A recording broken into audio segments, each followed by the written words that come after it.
to import some raw data from an Excel file into Weibull++. So we have this Excel file contain test data. Column F is our times to failure data. Column G is the type of data, failure in red or suspension. And then we have two additional columns. Column E that represents the test setup, two types of test setup, GT22 and KP107. And then we've also got column H that represents three different types of failure mode, DT, D, RST and GGS. So we're going to be looking at the test setup. So we close this file and launch Weibull++. Once we've done that, we create a new folio, right click, and we select times to failure data with suspension, right suspension, and then we click OK.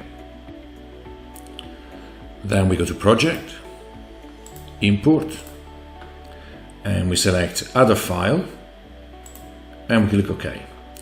We locate our file to import, and here we can preview the file, and we click OK.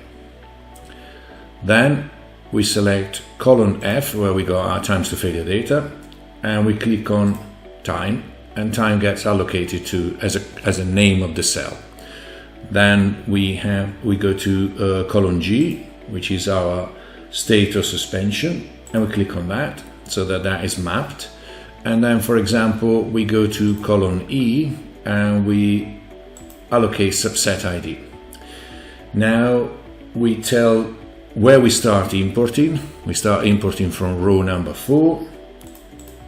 So we select 4 and we click import.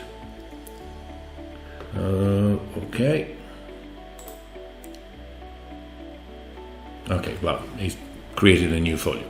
This is our data, and now we can analyze as a total data.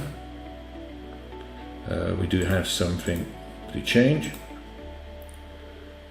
Okay.